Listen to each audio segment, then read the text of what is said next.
नमस्कार मेरे प्यारे साथियों मित्रों, आज साथियों 13 जून है। आज की कुछ महत्वपूर्ण खबर देखेंगे जो प्रतियोगी छात्र छात्राओं से जुड़ी होगी। साथियों पहला है साथियों, नए सिपाहियों को ट्रेनिंग पर मिलेगी बेहतर सुविधा। ये यूपीपी से जुड़ा खबर है साथियों। यूपी पुलिस का हिस्सा बनने जा रहे जो 60,244 सिपाहियों की इसी महीने से शुरू हो रही ट्रेनिंग में बेहतर सुविधाएं दी जाएगी। इसके लिए पुलिस लाइन में OPTC तैयार हो गई है, जिसमें 15 जून को गृह मंत्री और मुख्यमंत्री के हाथों नियुक्ति पत्र पाने के बाद ट्रेनिंग शुरू हो जाएगी। ट्रेनिंग शुरू होते ही इन रंगरूटों को विशेष किट दी जाएगी। इस किट में 2 ट्रैक सूट, 2 जोड़ी जूते, शू शाइनर होंगे। खाने और रहने की अच्छी सुविधाएं मिलेगी। 1 महीने की जिलों में ट्रेनिंग के बाद इन सिपाहियों को पुलिसिंग और शस्त्र समेत कई अन्य विद्या के पारंगत करने के लिए पुलिस लाइन और OPTC में प्रशिक्षण दिया जाएगा। इस बार ट्रेनिंग में कई विशेष सत्र भी आयोजित होंगे। लखनऊ के वृंदावन योजना में 15 जून को नियुक्ति पत्र वितरण किया जाएगा। इसमें मुख्य अतिथि के रूप में गृह मंत्री अमित शाह जी भी मौजूद रहेंगे। इन रंगरूटों को नियुक्ति पत्र गृह मंत्री और मुख्यमंत्री देंगे। नेक्स्ट खबर देखेंगे प्यारे साथियों, CM से भर्तियों की प्रक्रिया में तेजी लाने की मांग। राज्य कर्मचारी संयुक्त परिषद के अध्यक्ष हरिकिशोर तिवारी के नेतृत्व में प्रतिनिधिमंडल ने बृहस्पतिवार को जो मुख्यमंत्री से मुलाकात की। इस मुलाकात के दौरान कर्मचारी सदस्यों भर्ती, अनावश्यक न्यायिक विवादों पर चर्चा हुई। इसमें अधीनस्थ चयन आयोग, शिक्षा आयोग आदि में चयन की प्रक्रिया धीमी होने का भी मुद्दा उठाया।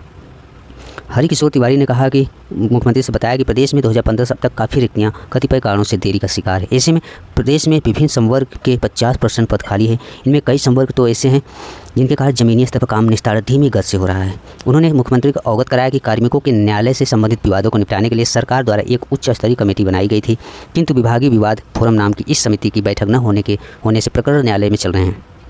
इससे सरकार के साथ साथ कार्मिक का धन और समय दोनों बर्बाद हो रहा है, जबकि कार्मिक के कई ऐसे प्रकरण हैं जो न्यायालय में चल रहे हैं, जिनको आपसी समझौते या विभागीय विवाद समाधान फोरम पर निपटारा जा सकता है। बैठक में आउटसोर्सिंग, कैशलेस इलाज, पुरानी पेंशन व्यवस्था पर भी इन्होंने चर्चा की। मुख्यमंत्री ने परिषद पदाधिकारियों की बात सुनने के बाद समस्याओं के समाधान का भी आश्वासन दिया। जो बैठक में उपस्थित रहे उनका यह नाम दिया है।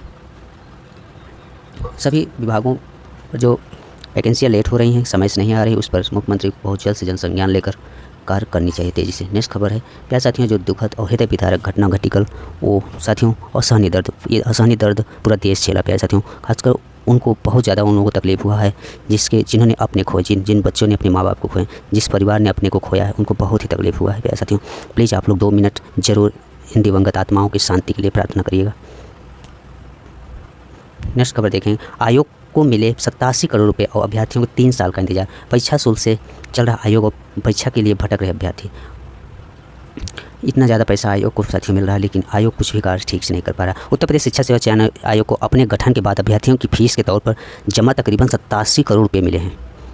अभ्यर्थियों को मिला TGT PGT भर्ती के लिए 3 साल का इंतजार। 3 बार परीक्षा टलने के बाद अभ्यर्थियों को अब ये भी भरोसा नहीं रहा है कि चौथी बार PGT परीक्षा समय से कराई जा सकेगी या नहीं।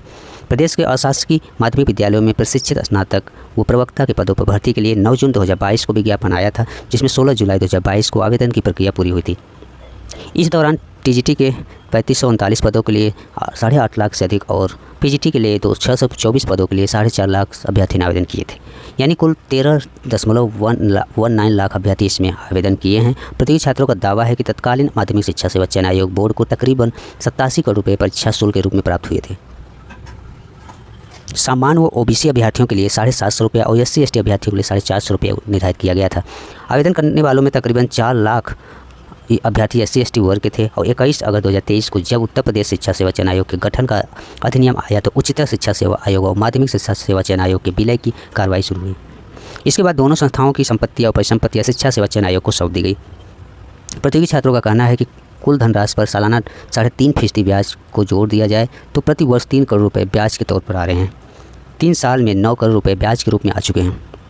प्रतियोगी छात्र संघर्ष मोर्चा के जो प्रदेश अध्यक्ष उनका कहना है, हर माह अध्यक्ष, सदस्यों, अफसरों, कर्मचारियों का वेतन इसी धनराशि से दिया जाता है। परीक्षा का आयोजन भी इसी धनराशि से कराया जाता है। 3 साल से परीक्षा शुल्क के रुपये संस्थान के खाते में पड़े हैं। आयोग इसी पैसे से चल रहा है, लेकिन अभ्यर्थी 3 साल से परीक्षा के लिए भटक रहे हैं।